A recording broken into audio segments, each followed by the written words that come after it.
Kenapa itu bisa terjadi? Itu tadi, karena banyak partai-partai yang tidak lagi memperjuangkan agama.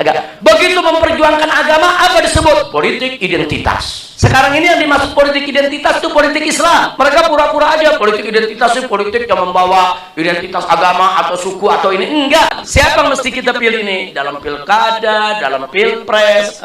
Jadi calon pemimpin yang model bagaimana? Baik itu calon pemimpin sebagai kepala daerah atau kepala negara atau sebagai anggota dewan. Ini kan pemimpin semua. Maka singkat kita punya amanat, pilih orang baik yang ingin menegakkan kebaikan. Jadi kalau kita tahu, oh ini orang baik, dia tidak pendusta, tidak mengingkar janji, dia tidak penipu, dia bukan pengkhianat, dia bukan pembohong, dia bukan orang yang jahat, dia tidak memusuhi Islam, bahkan dia orang Islam yang taat, menjalankan Islam. Pilih, jangan ragu. Tapi kalau kita lihat calon pemimpinnya siapapun dia, mau dia calon presiden, mau dia calon kepala daerah, mau dia calon anggota dewan, kita lihat, oh dia suka film porno, ya jangan dipilih. Oh dia suka korupsi, ya jangan dipilih. Oh partai yang itu tuh musuh betul itu dengan ulama, ya jangan dipilih. Partai yang manapun tenggelamkan kalau partai-partai tersebut merugikan Islam dan umat.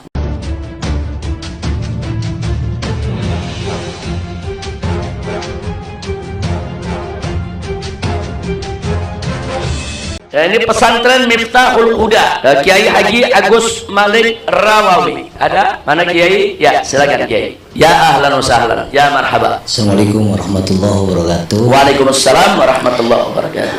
Saya adiknya Kiai Nonop kan. Kiai Nonop, ya ahlan wa sahlan. Bagaimana Kiai Nonop, sehat? Sehat alhamdulillah. Tidak banyak yang akan saya sampaikan. Cukup ingin bertemu saja. Ahlan wa sahlan, ya marhaba. Namun ketika dulu Habib di Mekah sebelum perhelatan Pilpres dulu, iya, Habib itu mengumpamakan partai itu kepada najis dulu.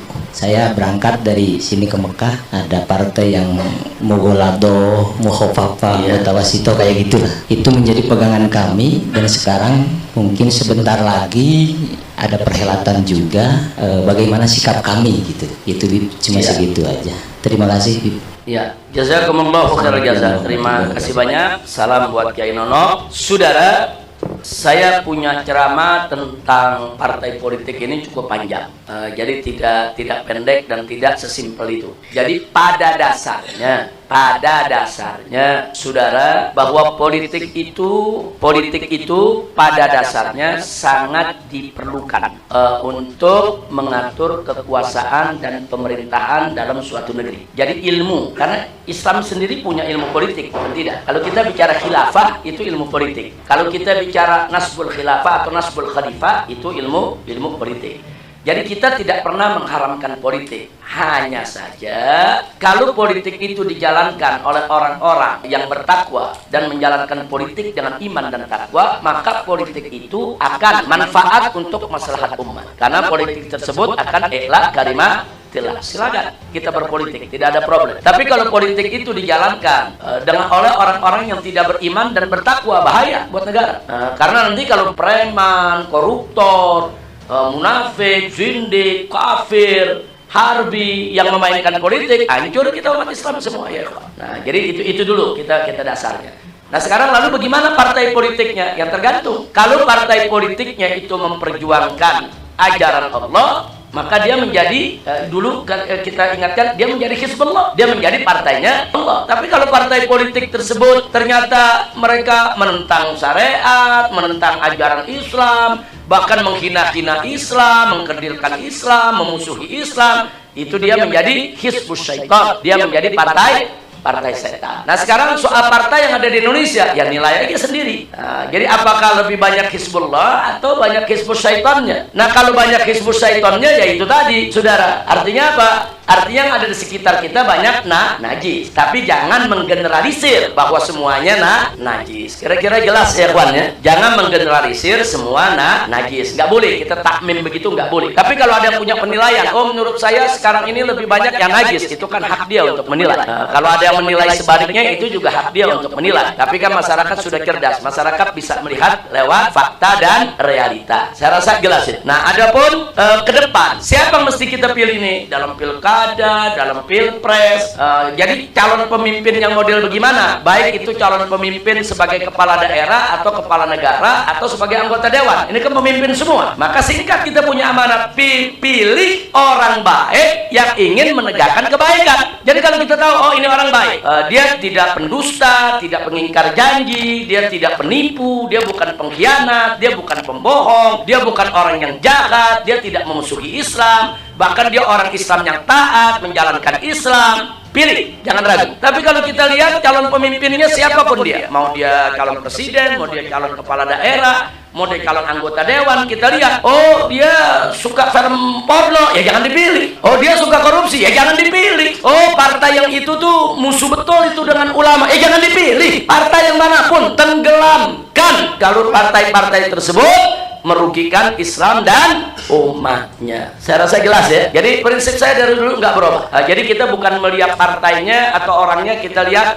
kualitasnya. Nah, kualitas partai itu terhadap Islam bagaimana? Kualitas calon itu terhadap Islam bagaimana? Nah, jadi saya berharap insya Allah di pilpres yang akan datang umat ini ditawarkan untuk memilih orang-orang yang baik. Sebab kalau kita disuruh pilih orang-orang yang baik, kita nggak mumet, kita nggak ribut ya, Pak. Milih yang ini bagus, milih yang itu bagus, milih yang ini baik. Umat nggak ribut di bawah. Nah, cuman yang jadi masalah seringkali terjadi di kita punya negeri. Begitu masuk pemilihan pemimpin, kita disuruh pilih antara serigala sama buaya.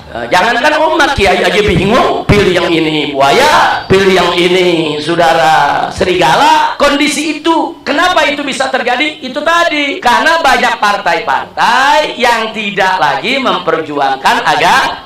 Begitu memperjuangkan agama, apa disebut? Politik identitas. Sekarang ini yang dimaksud politik identitas itu politik Islam. Mereka pura-pura aja politik identitas itu politik yang membawa identitas agama atau suku atau ini. Enggak. Yang dia maksud politik identitas adalah gerakan Islam. Gerakan Islam yang dianggap politik identitas semua. Kita nih dikerdilkan, kita nih dikucilkan, kita nih dijelek-jelekkan oleh mereka, saudara. Padahal politik identitas itu dulu justru dimainkan oleh para pejuang kita. Lihat Imam Bonjol berjuang pakai politik identitas. Dia pakai syariat Islam, saudara, pakaiannya juga pakaian seorang ulama. Dia lawan Belanda, itu politik identitas. Begitu juga Pangeran Diponegoro pada saat melawan Belanda, itu juga politik identitas. Nah, Pangeran Diponegoro kita lihat dong, pakai jubah, pakai imamah. Dia ulama, dia pakai baju ulamanya, saudara. Berarti politik identitas. Saudara, siapa nggak pakai politik identitas ya, Pak? Mau partai-partai yang mengaku sebagai demokrat, nasionalis, semuanya pakai identitas. Identitas demokrasi, identitas kebangsaan, itu namanya identitas ya, Pak. Jangan Islam saja yang dituduh politik